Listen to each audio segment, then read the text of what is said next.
uno de los grandes problemas que tiene es que cree saber quién es Río Cuarto, y me parece que no sabe. Y eso lo demuestra la historia, digamos, que ha habido, hemos discutido mucho con Ricardo también, ha habido a lo largo de la historia muchas voces que han dicho a Río Cuarto en distintos lugares, pero las cuestiones materiales han ido diciendo otras cosas, ¿no? Pensando en aquella lógica de la mítica de la Trapalanda de los 50, que, bueno, resultó una propuesta cultural muy importante, digamos, a nivel nacional incluso, donde, bueno, se aunaba gente como Fillol, como Bustamante, a pensarse como, en los 70 y en los 80, como una ciudad de frontera, que era lo que efectivamente fue el 9. El tema es que yo no soy filósofo, no soy historiador, yo soy lingüista.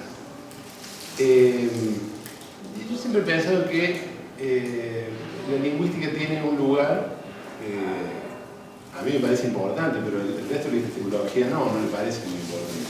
Entonces mi mirada no es histórica, sino que es lingüística, tampoco es filosófica, digamos, es lingüística. ¿Qué significa? Que los lingüistas trabajamos con el lenguaje y tratamos de ver en lo que la sociedad dice las características de esa sociedad.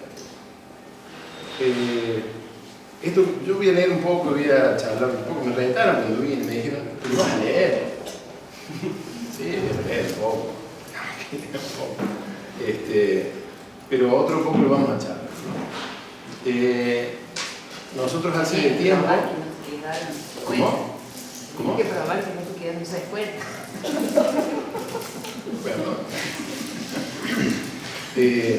Bueno, por eso traje machete. Machete tengo siempre. El tema es el siguiente. Yo lo que voy a decir desde el marco de un cierto análisis a partir de algunas categorías que hemos venido trabajando desde hace bastante tiempo con mi equipo de investigación y que nos van a servir para pensar, me parece a mí, algunas cosas que se dicen en Río Cuarto, algunas sobre Río Cuarto y muchas no.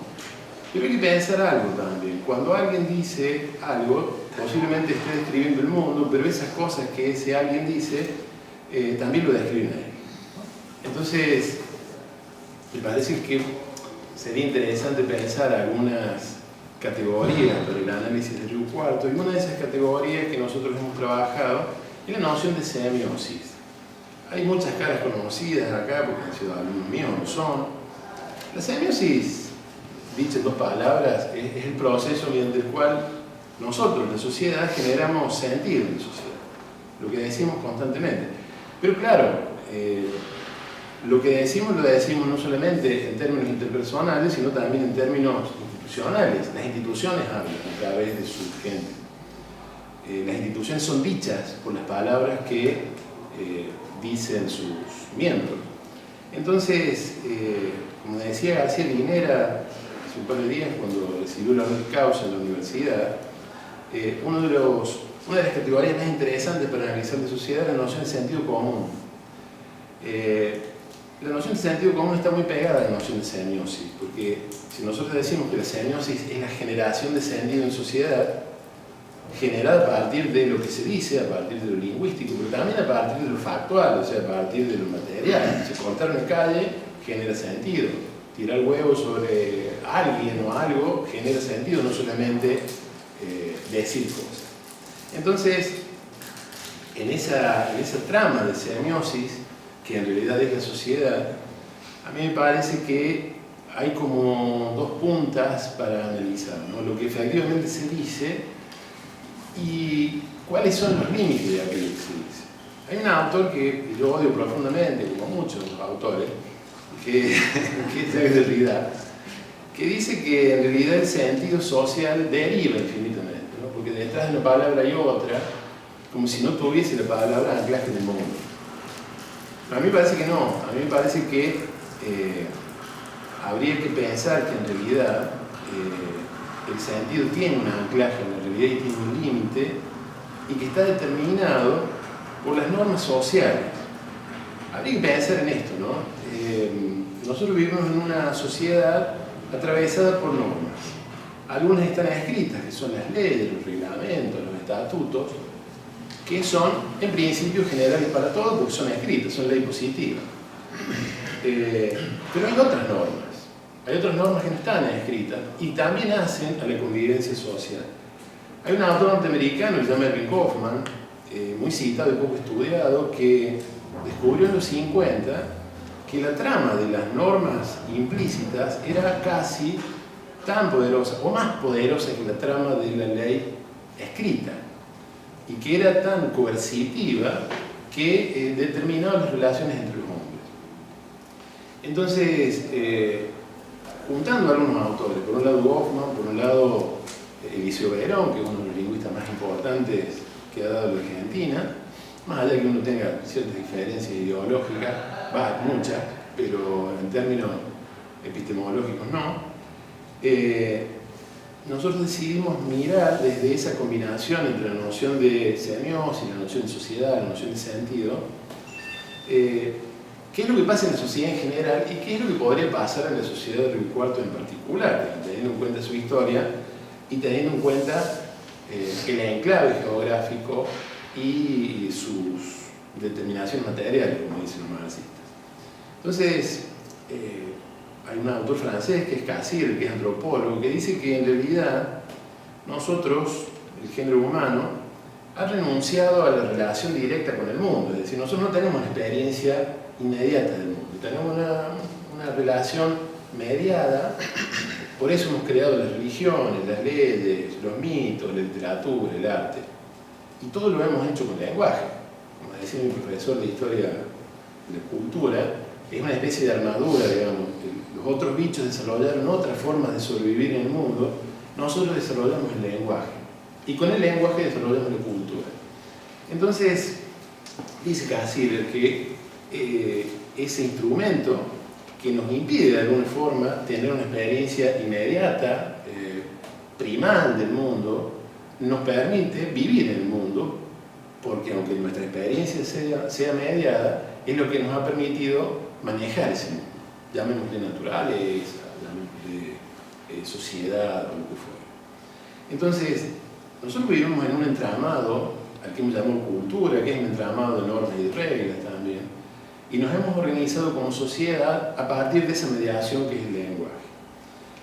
El lenguaje, que es esto que estudia la lingüística, y de una forma muy particular, digamos, nos permite y nos impide cosas. Lo interesante es lo que nos permite, porque una de las dimensiones más interesantes que tiene el lenguaje es la capacidad de crear mundo, que es una idea, siempre me ha parecido una idea revolucionaria a mí. Pensar que el lenguaje no solamente describe el mundo, es una idea muy fuerte, digamos. De decir, bueno, el lenguaje describe el mundo, pero también lo crea. Y dice un amigo mío golpeando la mesa, pero esto no es lenguaje. No es lenguaje, pero la conceptualización del objeto lo es, la relación con el objeto lo es, y la interrelación con el otro lo es. Es más interesante la relación con otro ser humano que con una mesa.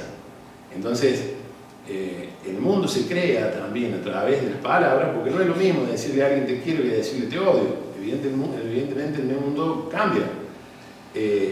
A eso nosotros le llamamos carácter performativo, es decir, la capacidad que tiene la palabra de crear mundo. Lo hace la literatura, lo hace la ley, lo hacen las normas sociales, lo hace Mario Pereira. Y ahí está lo trágico. Como decía Linera también el otro día, los medios de comunicación son los grandes responsables de la construcción del sentido común, pero no los únicos. Nosotros hemos tratado de desmenuzar un poco la situación y nos hemos dado cuenta que es más complejo que echarle la culpa solamente a los medios de comunicación, aunque son grandes responsables de ello. Entonces, bueno, si me dejan voy a leer algo. Dice Eugenia Álvarez que pensando en esta mediación del lenguaje con el mundo, cada lengua realiza una categorización del mundo, ya sea de sus unidades léxicas, categorías gramaticales, todas recortan la realidad de forma particular. Así podríamos afirmar que los conceptos que sobre la realidad pueden construir Los hablantes estarían determinados por la estructura de su propia lengua, dado que cada lengua posee sus propias distinciones, imágenes codificadas de la realidad, que no se encontrará en otra, porque esta es soporte de una cosmovisión determinada y única. Por otro lado, se afirmamos que una cultura está constituida por las creencias, los saberes, dentro de ella el saber idiomático, las actitudes, las pautas de comportamiento de una comunidad lingüística determinada, transmitidos en la vida comunitaria, y si encontramos en esas creencias y saberes las representaciones colectivas del grupo, podemos decir que esa cosmovisión es el conjunto de las representaciones mentales compartidas por el grupo social. Así la lengua actúa como un filtro del pensamiento, es recorte del mundo, nunca es neutral, y funciona determinando nuestra forma de pensar y de percibir la realidad del mundo.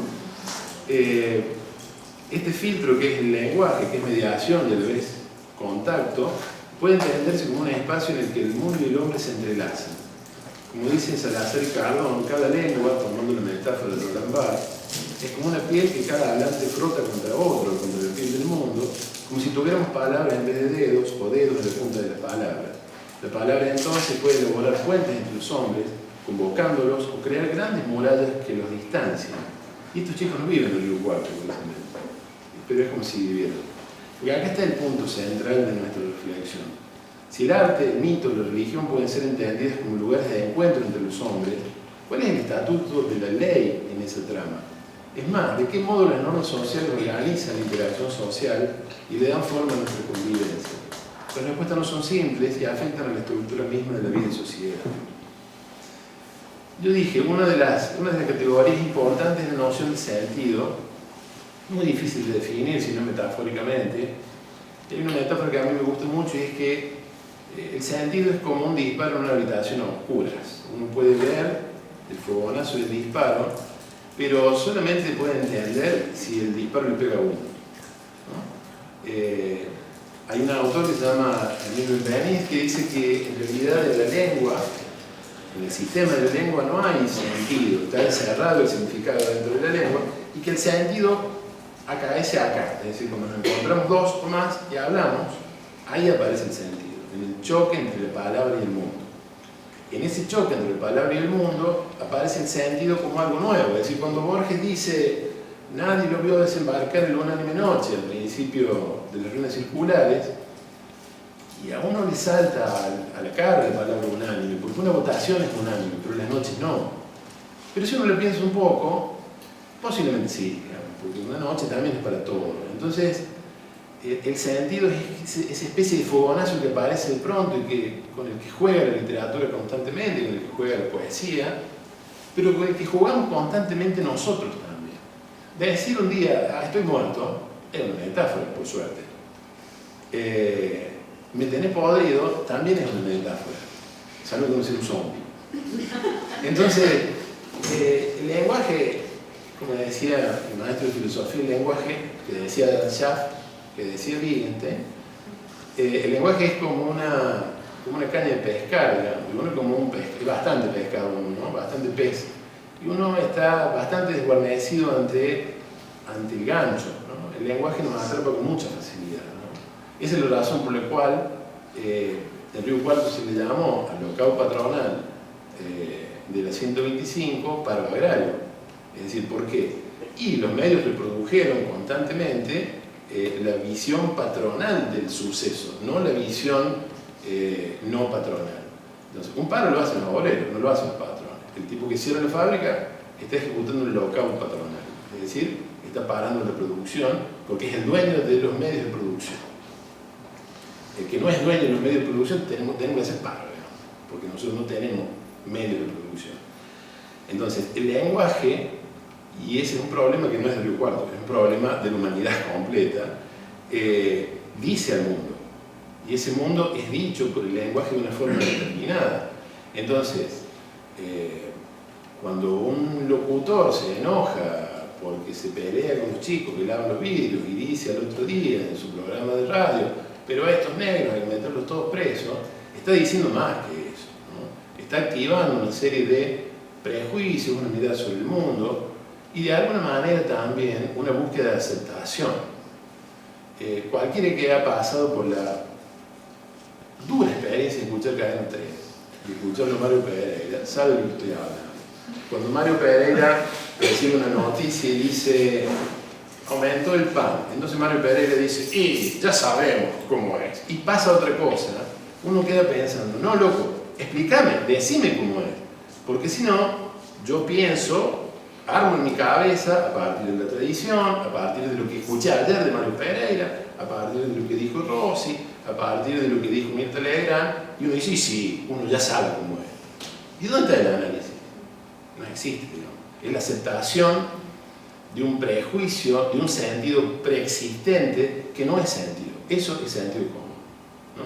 Es la aparición de un sentido cristalizado, tradicional, antiguo, no nuevo, que lo único que hace es activarse en algún momento. Entonces, recurre a la tradición, recurre al prejuicio, como decía alguien, sí, es morochita, pero es bueno.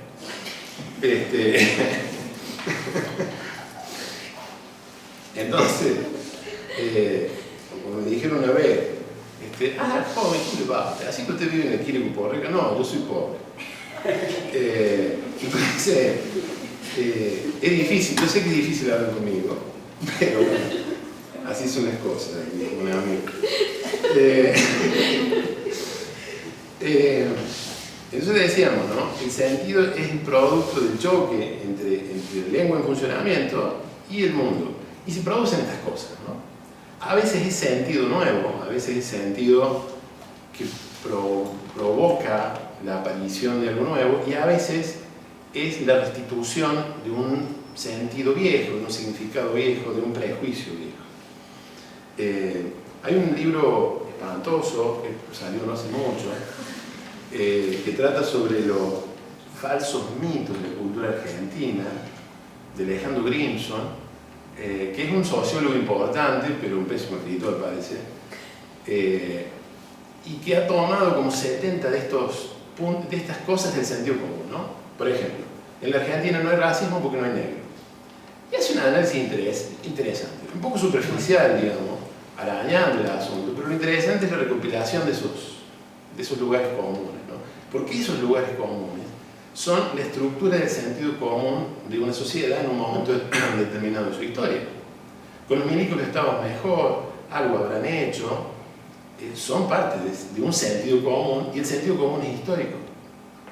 Entonces, si el sentido común es histórico, el hecho de que en la sociedad el mismo locutor que un día dice a estos negros hay que matarlos a todos, hay que meterlos presos, al otro día ese mismo locutor dice pero no hay libertad de expresión. ¿Cómo? Que si no te metieron preso, como dijiste ayer, y con lo que decía hoy tampoco te van a meter preso. Entonces, hay una lógica de la comunicación que es muy contradictoria, que se parece mucho a la lógica de los 90, a la lógica política de los 90, que tiene que ver con ejercer la fuerza de la contradicción por encima de la lógica. Entonces, hay algunos ejemplos que son apabullantes, digamos, y tengo una hojita por acá. Yo trabajo en la Universidad de Río Cuarto, pero también trabajo en Villa Mercedes, y el diario de San Luis es maravilloso sobre estas cosas, pero el Puntal también. Y yo, esta es una hoja con ejemplos que yo puse en internet, busqué el último diario, no hice una tesis doctoral sobre esto, tuve 10 minutos y encontré estas cosas casi al azar, ¿no? Dice el anuncio de la televisión digital, por ejemplo. Se anunció que la televisión digital comenzó a funcionar. Maravilloso, o sea, tan impersonal, ¿no? Entonces, se anunció, no tiene responsable, digamos, no tiene destinatario. Hay un ejemplo, ustedes lo pueden ver. Yo voy a la universidad, cuando vuelvo paso por donde va el 8, que está la entrada del último country que se hizo, donde se dice que vive el gobernador. Cuando se estaba haciendo ese country, yo saqué una foto, lástima no lo tengo para mostrar. Hay un árbol hermoso, parece que era un paraíso gigantesco, lo cortaron. Y en lugar de él pusieron esa columna que dice, cuidemos el ambiente para que todos vivamos mejor. Es muy interesante, digamos, porque ¿a quién se refiere ese todos? Claro, se refiere a los que estamos adentro del country, digamos. Si usted tienen la suerte de pasar por ahí, notarán que al revés del resto de todas las calles de tierra del Río Cuarto, la calle de entrada hasta el country parece el autódromo, parece Le Mans. Es de tierra, pero se puede andar perfectamente. Es la única calle de tierra que funciona. Otra cosa, dice el puntal, debe ser de ayer, se realizaron 12 allanamientos, punto. Cereal en negro, 2 puntos. Se detectó una evasión por 1.930 millones. Una evasión es como si fuera una persona, un personaje de una novela. ¿Sí? Es como Drácula, una evasión, un fantasma, un zombie. Entonces, no hay personalización, no hay identificación. ¿No? Eso sí, si uno se roba una gallina, lo más probable es que lo escrachen en el puntal y bueno, Aguilar se roba una gallina porque bueno, tiene problemas y necesita comer mucho de gallina. Entonces, Lo tiene de Lo tiene de claro. Entonces, sí. Entonces, el problema de los medios de comunicación es que nos dicen a nosotros mismos, digamos. Son los que asumen el poder de decir a la sociedad. ¿Por qué? Porque los medios, en estos últimos tiempos, digamos en los últimos 30 años, 20 años, antes no era tan así, han reemplazado la capacidad enunciativa de otras instituciones, como la familia, la iglesia, la escuela, ¿no? Cuando yo pienso en instituciones, es una aclaración que yo siempre hago, y una de las cosas que aprendí en 44 materias pedagógicas que hice en el profesorado. Una cosa interesante es la diferencia entre institución y organización. Una institución es una red de reglas, de normas, de valores, que se materializa en una organización. Entonces la salud, institución, se materializa en una clínica, en la carrera de enfermería. La educación se materializa en una escuela, en la universidad. Entonces, es interesante cómo otras instituciones y sus organizaciones respectivas han perdido poder de fuego frente a los medios de comunicación. Entonces, cuando yo era estudiante, por ejemplo, hace como 30 años, se discutía la naturaleza de la literatura para influir sobre la sociedad. Hoy me parece un chiste, digamos, porque estamos discutiendo si leemos o si no leemos, me parece una discusión más interesante, porque por ahí se pierde de vista, digamos, de lo que estamos hablando, ¿no? Y lo perdemos de vista nosotros y lo pierden de vista los teóricos. Verón, que tiene un texto clásico de lectura obligatoria para cualquier alumno de letras, que es el Análisis Social, que de los 90 se puso un poco viejo, ¿no? Porque él muestra como un estado paradisíaco de la seriosis, ¿no? Como si el sentido social realmente se pudiese producir sin ruidos, sin que se afecte la generación del sentido. Y no es así. El lenguaje actúa por aproximación. El lenguaje no es matemático, el lenguaje es una intuición organizada en todo caso. Entonces, pensar estos tiempos, esta sociedad y esta cultura, es pensar en el lenguaje, es pensar en la construcción que el lenguaje hace de esta sociedad. Y pensar en algunos hechos. A mí me divierte horrores, mental, en las preguntas que hace. Las últimas 10 encuestas son, por ejemplo, ¿está de acuerdo con que los chicos de 17 años ingresen a los boliches? Sí, no. Lo que me llamó la atención de esa discusión es que yo no vi en ningún lado otro análisis que no fuese el del acceso o el del egreso. A nadie se le ocurrió plantear, por ejemplo, que poner un chico o una chica de 17 años en un boliche con un tipo de 30 explicita una especie de derecho de enfermedad natural que tiene más grandes o más chicos, que a nadie parece haberle hecho media, digamos. Acá lo único que importa es que haya más chicas o chicos adentro del boliche. Me parece bastante posible. ¿pagaría un boleto de 5 pesos para renovar la flota de colectivo urbano? A mí me preguntan si yo no soy el dueño de los colectivos. Pese a que un funcionario de municipalidad, para mi espanto de muchos, dijo en esas idas y venidas, esos días que hubo en el consejo, hacemos esto para preservar la rentabilidad de la empresa. Pero bueno, digo yo, bueno, soy parte de la empresa, por debería representarme a mí. Entonces, se confunde, digamos, porque pensando en esto de las normas sociales y de leyes, las normas sociales son tan poderosas que a veces son verbalizadas.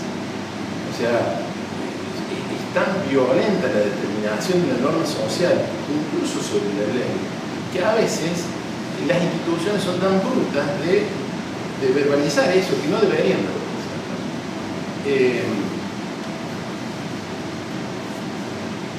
Vamos a decir algo que quería leer. Por ejemplo, pensando en distintas instituciones, en el suplemento Radar del diario Página 12, en su edición del sábado 5 de octubre de 2013, Pablo Capana comienza su artículo